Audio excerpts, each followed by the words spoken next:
নমস্কাৰ অসমবাসী ৰাইজ কি খবৰ সকলোকে মোৰ নতুন এটা ভিডিঅ'লৈ স্বাগতম জনাইছো। আজি লৈছো আপোনালোকৰ বাবে এটা বিগ আপডেট পিএম কিষাণ আঁচনিলৈ আহিছে ডাঙৰ খবৰ যেটো পিএম কিষাণ আঁচনিৰ যিসকল কৃষকে এতিয়াও কিস্তি লাভ কৰা নাই সেই সকল কৃষকে কেনেকৈ লাভ কৰিব পিএম কিষাণ আঁচনিৰ ধন আৰু লগতে জনাব বিচাৰিছো যদিহে আপুনি নতুনকৈ পিএম কিষাণ আঁচনিত অন্তৰ্ভুক্ত হ'ব বিচাৰিছে তেনেহলে কেনেকৈ আপুনি এই পিএম কিষাণ আঁচনি ৰেজিষ্ট্ৰেচন কৰিব পাৰিব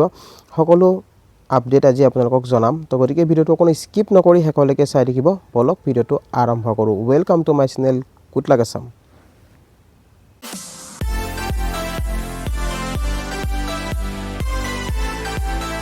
প্ৰথমতে যেটো জনাব বিচাৰিছো আপোনালোকে এই ওয়েবসাইটত আহিব pmkisan.gov.in pmkisan.gov.in যেটো অফিচিয়েল ওয়েবসাইট আছে তাত আপোনালোকে আহিব ঠিক আছে। ইয়াত আহিলে আপোনালোকে কিছুমান আপডেট ইয়াত দেখিবলৈ পাব যেটো ইয়াত কৈছে যে ইয়াত আপোনালোকক prime minister has release 21 instalment 21 instalment যেটো 19 নৱেম্বৰত ৰিলিজ কৰা হৈছিল। আপোনাৰ যেটো 21 নম্বৰ ইনষ্টলমেন্ট আছিল সেই ইনষ্টলমেন্টটো আপোনাৰ ৰিলিজ কৰি দিছিলে তামিলনাডুৰ পৰা ঠিক আছে। কইম্বেটৰ তামিলনাডুৰ পৰা এই ধন ৰিলিজ কৰা হৈছিল আৰু বহু কৃষকে এই ধন লাভ কৰিছে। তো তাৰে কিছুমান কৃষক এতিয়াও পিএম কিষাণ আঁচনিৰ ধন লাভ কৰা নাই। তো মেইন উদ্দেশ্যটো কি কাৰণে আপোনালোকে এই আঁচনিৰ ধন লাভ কৰিব পৰা নাই। তো প্ৰথম কথাটো আপোনালোকে জানি লওক পিএম কিষাণ আঁচনিৰ ধন লাভ কৰিবলৈ হলে আপোনাৰ তিনিটা বস্তু আপোনাৰ আপডেট থাকিব লাগে ঠিক আছে। এই তিনিটা বস্তুৰ প্ৰথমটো হৈছে আপোনাৰ কেৱাইসি ঠিক আছে। তো আপনি ইকেৱাইসি কৰাব লাগিব। তো ইকেৱাইসি যদি আপনি নকৰাই তেনেহলে আপনি পিএম কিষাণ আঁচনিৰ ধন কোনোদিনে লাভ নকৰে। আৰু দ্বিতীয়তে আপোনাৰ যেটো প্ৰবলেম হৈ আছে বহু কৃষকৰ এই বস্তুটো ভুল হৈ আছে আপোনাৰ ল্যান্ড শেডিং মানে আপোনাৰ মাটিৰ ডিটেইলছটো দিওতে আপনি ভুল কৰে। আপনি জমাবন্দী যাৰ নামত আপনি মাটিৰ ডিটেইলছটো দিব লাগে তেখেতৰ নামত নিদিয়ে আপনি বেলেগৰ নামত মাটিটো দিয়ে বা আপনি দেউতাকৰ নামত মাটিৰ আপনি ডকুমেন্ট দিয়ে। তো সেইভাবে আপোনাৰ যেহেতু নামটো মানে আপোনাৰ লিষ্টৰ পৰা নোহোৱা হৈ যায়। তো আপনি যদি পিএম কিষাণ আঁচনিৰ ধন লাভ কৰিম বুলি ভাবিছে তেনেহলে আপুনি প্ৰথমতে ল্যান্ড শেডিংটো আপুনি ঠিক কৰিব লাগিব। প্ৰথম ইকেৱাইসি আপোনাৰ আধাৰৰ লগত আপোনাৰ বায়োমেট্ৰিক হ'ব লাগিব। আধাৰ লিংক থকা মোবাইল নম্বৰ আপোনাৰ লিংক হ'ব লাগিব মোবাইল নম্বৰৰ সৈতে। তাৰ পিছত আপুনি কেৱাইসি আপোনাৰ সম্পূৰ্ণ হ'ব। কেৱাইসি যেতিয়া আপোনাৰ ইয়েস হ'ব তাৰ পিছত আপুনি নেক্সট যেটো হ'ব আপোনাৰ ল্যান্ড শেডিংটো যেতিয়া আপোনাৰ নহৈ থাকিব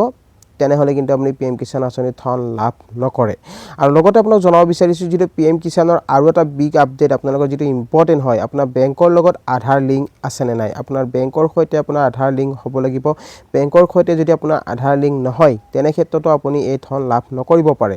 তো সেই ভুলৰ বাবে আপুনি পিএম কিষাণ আঁচনিৰ ধন যেহেতু লাভ কৰিব পৰা নাই তো বহু কৃষকৰ এই সমস্যাটো হৈ আছে। আৰু ইয়াৰ বাবে আপুনি অধিক জানিবলৈ হলে আপুনি এটা ওয়েবসাইটত গৈ এটা অপচন পাব help need help ask Kisan e Mitra. তো কিষাণ ই মিত্ৰাত আপুনি যেতিয়া ক্লিক কৰি দিব ইয়াত আপোনালোকে বহুখিনি প্ৰশ্নৰ উত্তৰ আপুনি ইয়াত পাই যাব। তো ইয়াত প্ৰথমতে চাওক নিউ ফাৰ্মাৰ ৰেজিষ্ট্ৰেচন ফৰ্ম যদি আপুনি নতুনকৈ ৰেজিষ্ট্ৰেচন কৰিম বুলি ভাবিছে তেনেহলে ইয়াৰ পৰা আপুনি ৰেজিষ্ট্ৰেচন ফৰ্ম কৰিব পাৰে বা আপুনি ইয়াত আপুনি জানিব পাৰিব কিছুমান বস্তু আপুনি খুদিব পাৰে। তো তেনেকুৱা কিছুমান যেটো ইয়াত আপোনালোকে মানে আপডেট পোৱা যায়। তো এতিয়া চাওক সকলোৱে জানে যে 21 ইনষ্টলমেন্ট যেটো ৰিলিজ কৰা হৈছিল আপোনাৰ তামিলনাডুৰ পৰা আৰু এতিয়া নেক্সট ইনষ্টলমেন্ট যেটো আহি আছে আৰু 3 মাহৰ পিছত আপোনালোকে লাভ কৰিব এই ধন যেহেতু যিসকল কৃষকৰ এক্টিভ হ'ব মানে আপোনাৰ সকলো বস্তু এক্টিভ থাকিব। যদি আপোনাৰ ধৰক ইকেৱাইসি আপোনাৰ ইয়েস হৈ আছে ল্যান্ড শেডিং আধাৰ বেংক একাউন্ট শেডিং এই তিনিটা বস্তু যেতিয়া আপোনাৰ শেডিং হৈ থাকিব তেতিয়া আপুনি নিশ্চিত থাকক যে আপোনাৰ একাউন্টত পইচাটো সোমাই যাব। আৰু প্ৰথমতে জানো আহক আপোনালোকৰ বহু কৃষকে বেনিফিচিয়াৰি লিষ্টখন চেক কৰিব নাজানে। তো আপোনালোকে যদি বেনিফিচিয়াৰি লিষ্টখন চেক কৰা নাই তেনেহলে কেনেকৈ চেক কৰিব এই বস্তুটো আপোনালোকে জানি লওক। আৰু এটা বস্তু আপোনালোকে জানিব লাগিব নাও ইয়ৰ ষ্টেটাস। এতিয়া কৃষকসকলৰ মেইন যেটো প্ৰবলেম হৈছে আপোনালোকে নাও ইয়ৰ ষ্টেটাসত নাযায় বা আপুনি ষ্টেটাসটো চেক নকৰে তাৰ কাৰণে কি হয় আপোনাৰ পিএম কিষাণ আঁচনিৰ ধনৰ পৰা আপুনি বঞ্চিত হ'ব লগা হয়। তো নাও ইয়ৰ ষ্টেটাসটো আপুনি জানিবলৈ হলে আপুনি নাও ইয়ৰ ষ্টেটাসত যাব লাগিব। যোৱাৰ পিছত ইয়াত আপোনালোকক যেটো নতুন যেটো ইন্টাৰ ৰেজিষ্ট্ৰেচন নম্বৰ তো আপোনাৰ ইন্টাৰ ৰেজিষ্ট্ৰেচন নম্বৰটো আপুনি দিব লাগিব। ৰেজিষ্ট্ৰেচন নম্বৰটো দিয়াৰ পিছত গেট ওটিপিত আপুনি যাব লাগিব। কেপচাৰ এটা পাব। গেট ওটিপিত যোৱাৰ পিছত আপুনি কেপচাৰ প্ৰথমতে আপুনি নিউ যেটো ইন্টাৰ কৰিব আপুনি ৰেজিষ্ট্ৰেচন নম্বৰ তাৰ পিছত কেপচাৰ তাৰ পিছত গেট ওটিপিত গৈ আপোনাৰ মোবাইল নম্বৰত যেটো ওটিপি আহিব সেই ওটিপিটো আপুনি ফাইল কৰিব লাগিব। ফাইল কৰাৰ পিছত আপোনাৰ ষ্টেটাসটো ওলাই যাব। তো ষ্টেটাসটোত আপোনাৰ কি বুলি থাকিব আপোনালোকে সকলোৱে জানে মই আপোনালোকক যেটো ইয়াত দেখুৱাব খুজিছো ঠিক আছে। তো গাইজ ইয়াত চাওক আপোনালোকক মই যিটো ষ্টেটাছ দেখুৱাব খুজিছোঁ নাও ইয়ৰ ষ্টেটাছত গৈ আপুনি এনেকুৱা ধৰণৰ অপশ্যন এটা দেখিব পাব ঠিক আছে তো আপোনাৰ ৰেজিষ্ট্ৰেশ্যন নম্বৰ আৰু ৰেজিষ্ট্ৰেশ্যন ডেটটো আহিব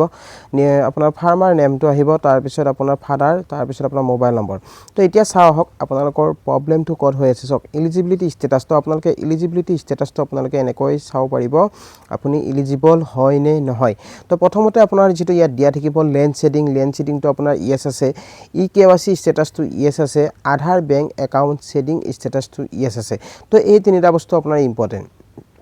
এই তিনিটা বস্তু যেতিয়া আপোনাৰ ওকে হৈ থাকিব তেতিয়া আপোনাৰ কোনো আপোনাৰ সমস্যা নাই আপুনি নিশ্চয় আপুনি লাভ কৰিব পাৰিব PM কিষাণ আঁচনিৰ আপুনি কিস্তি তো এই তিনিটা বস্তু আপোনাৰ ইম্পৰ্টেণ্ট এই তিনিটা বস্তু বহুতৰে ন হৈ থাকে আৰু তলত আপোনালোকে দেখিবলৈ পাইছে ইয়াত কি দেখুৱাইছে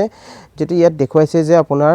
যেটো লেটেষ্ট ইনষ্টলমেন্ট ডিটেইলছটো আপুনি FTO প্ৰসেছটো যদি দেখা পায় ইয়াত যেটো দেখিছে নো বুলি আহিছে তো ইয়াত প্ৰবলেম কৰিবলগীয়া একো কথা নাই ইয়াত প্ৰবলেমটো একো নাই কাৰণ ইয়াত যেতিয়া আপোনাৰ পইচাটো সোমাই যায় প্ৰসেছ FTO প্ৰসেছটো ইয়েছ হৈ যায় তো এইটো একো ডাঙৰ সমস্যা নহয় মাত্ৰ আপোনাৰ এই তিনিটা বস্তু আপোনাৰ ইয়েছ হ'ব লাগিব লেণ্ড শেডিং KYC তাৰপিছত আধাৰ বেংক একাউণ্ট শেডিং যদি এই তিনিটা বস্তু আপোনাৰ ইয়েছ হৈ আছে তেনেহলে আপুনি নিশ্চিত থাকক আপোনাৰ একাউণ্টত পইচা আহি থাকিব যেতিয়ালৈকে আপোনাৰ কোনো ধৰণৰ আপোনাৰ এই তিনিটা বস্তু নহয় যেতিয়ালৈকে আপোনাৰ ইয়েছ হৈ থাকিব তেতিয়ালৈকে আপোনাৰ পইচাটো আপুনি পাই থাকিব কিবা কাৰণত যদি আপোনাৰ পইচাটো নাহে তেনেহলে আপুনি আপোনাৰ যিটো PM কিষাণৰ যিটো আপোনাৰ CSC চেণ্টাৰ আছে তাত খবৰ কৰিব পাৰে বা আপুনি ব্লক বা পঞ্চায়তত গৈ আপুনি খবৰ কৰিব পাৰিব তো এইটো হৈছে আপোনাৰ চেক কৰা পদ্ধতি তো গাইজ এতিয়া জানো আহক যেটো আপোনাক জনাব বিচাৰিছো তো প্ৰথম কথাটো হ'ল কি আপোনালোকে যেতিয়া নাও ইয়ৰ ষ্টেটাছ চেক কৰিব আপোনাৰ গোটেই গিটা বস্তু যেতিয়া ঠিকে থাকিব তেতিয়া আপোনাৰ সমস্যা নাই আপুনি পইচা প্ৰতি মাহে লাভ কৰিব পাৰিব তো এতিয়া আপোনাক দেখাব খুজিছো আপোনাৰ বেনিফিচিয়াৰি লিষ্ট তো বেনিফিচিয়াৰি লিষ্টটো যদি আপোনালোকে চেক কৰিব পৰা নাই ইয়াত বেনিফিচিয়াৰি লিষ্ট বুলি এটা অপচন দেখিবলৈ পাব তাত গৈ আপুনি বেনিফিচিয়াৰি লিষ্টটো আপুনি চেক কৰিব পাৰে তো পাৰে যদি আপোনালোকে এই বেনিফিচিয়াৰি লিষ্টখন আপোনালোকে চাই ল'ব এই বেনিফিচিয়াৰি লিষ্টখন চেক কৰাৰ পদ্ধতি একদম সহজ তো আপোনালোকে ইয়াত ষ্টেটটো বাছনি কৰি ল'ব আপোনাৰ ষ্টেটটো যেটো হ'ব সেই ষ্টেটটো দি দিব ডিস্ট্ৰিক্টটো আপুনি দি দিব আপুনি কোন ডিস্ট্ৰিক্টৰ পৰা বিলং কৰে ঠিক আছে সেই ডিস্ট্ৰিক্টটো ইয়াত দি দিলে তাৰ পিছত সাব ডিস্ট্ৰিক্টটো আপোনালোকে ইয়াত দিব লাগিব আপোনাৰ সাব ডিস্ট্ৰিক্টটো যেটো হয় তাৰ পিছত ভিলেজটো আপোনালোকে ইয়াত সিলেক্ট কৰি দিব তো সিলেক্ট কৰি দিয়াৰ পিছত ইয়াত আপোনালোকে গেট ৰিপৰ্ট বুলি এটা অপচন দেখিবলৈ পাইছে তো ইয়াত সক আপোনাৰ নাম আহি যাব জেন্ডাৰ আহি যাব ফাৰ্মাৰ নাম আৰু জেন্ডাৰ ঠিক আছে তো ইয়াত চাই ল'ব সিৰিয়েল নম্বৰ দিয়া থাকিব কিমানটো নম্বৰত আপোনাৰ নামটো আছে যদি হে এই নামটো আপোনাৰ ইয়াত আহে ইয়াত পেজ আপোনাৰ 1 2 3 লৈকে দিয়া আছে এই তিনিখন পেজৰ ভিতৰত আপোনালোকে এই লিষ্টখন চেক কৰিব পাৰিব আপোনালোকৰ যেটো বেছিকৈ থাকিব পাৰে তো কিছুমানত 4খন থাকে 5খন থাকে ঠিক আছে তো আপোনালোকৰ যেটো ব্লক অনুযায়ী মানে আপোনালোকৰ যেটো সাব ডিস্ট্ৰিক্ট অনুযায়ী এই বস্তুটো আপোনালোকৰ আপডেট কৰা হয় তো ইয়াত আপোনালোকৰ যদি নামটো থাকে তেনেহলে আপুনি নিশ্চিত থাকক আপুনি PM কিষাণ আঁচনিখন লাভ কৰি থাকিব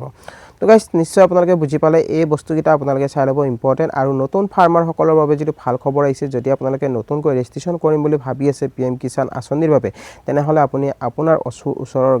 গাঁওবুঢ়াৰ সৈতে আপুনি যোগাযোগ কৰক যেটো PM কিষাণৰ ডকুমেন্টছ তেখেতে লৈ আছে বা তেখেতৰ হাতত যেটো আহি পৰিছে আপডেট তো আপোনালোকে যদি আবেদন কৰিম বুলি ভাবিছে তেখেতৰ পৰা এখন গাঁও প্ৰধানৰ পৰা আপুনি কাগজ লিখাব লাগিব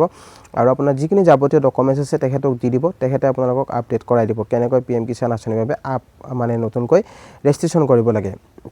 তো নতুনকৈ ৰেজিষ্ট্ৰেচন কৰিবৰ বাবে আপোনাক লাগিব পাৰে মাটিৰ ডিটেইলছ আপোনাৰ নামৰ মাটি লাগিব পাৰে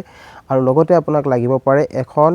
আপোনালোকক আধাৰ কাৰ্ড ঠিক আছে আধাৰ কাৰ্ড লাগিব তাৰ পিছত আপোনালোকক লাগিব পাৰে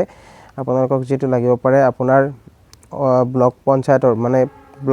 ব্লক পঞ্চায়তৰ পৰা এখন কাগজ লিখি দিব আপোনালোকক সেই আপডেটটো আপোনালোকক তাৰ পৰা আপোনালোকক লিখি দিব যে আপোনাৰ PM কিষাণ আঁচনিৰ বাবে যোগ্য হয় বা আপুনি যোগ্য ঠিক আছে তো তেনেকৈ আপুনি এখন যদি কাগজ লিখি আনে আৰু আপোনাৰ লগত যিখিনি যাৱতীয় ডকুমেন্টছ আছে সেই ডকুমেন্টছখিনি আপুনি গাঁওবুঢ়াক দিয়ে গাঁওবুঢ়াই যেতিয়া আপোনাক ক'ব যে আপুনি এনেকৈ কৰক যেনেকৈ কৰিব দিয়ে তেনেকৈ কৰিব সব আপোনাৰ PM কিষাণ আঁচনি আপুনি লাভ কৰিব পাৰিব আৰু এটা বস্তু আপোনাক লাগিব পাৰে বেংকৰ পাছবুকটো আপোনাৰ লাগিব পাৰে আপোনাৰ যেটো মানে যেটো পোষ্ট অফিচ বেংক আছে সেই পোষ্ট অফিচ বেংকৰ পৰা আপুনি হলে বেছি ভাল তো তেতিয়া আপুনি PM কিষাণ আঁচনিৰ ধন আপুনি লাভ কৰিব পাৰিব আৰু PM কিষাণৰ বাবে আবেদন কৰিব পাৰিব আই হোপ আপোনালোকে নিশ্চয় বুজি পালে আৰু PM কিষাণ আঁচনিৰ ধন এবাৰ 21 ইনষ্টলমেন্ট যিসকলে লাভ কৰিলে সেই সকলৰ বাবে ভাল খবৰ আৰু যিসকলে লাভ কৰা নাই আপোনালোকে আজি ষ্টেটাছটো চেক কৰক আপোনাৰ সকলো ঠিকে আছে নে নাই যদি ঠিকে নাই তেনেহলে আপুনি CSC চেণ্টাৰৰ সৈতে যোগাযোগ কৰি আপুনি এই বস্তুখিনি কাৰেকচন কৰাই লওক তেতিয়া চাব আপুনি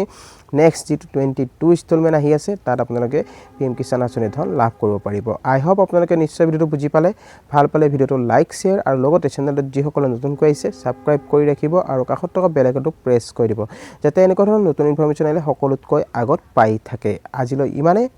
বাই বাই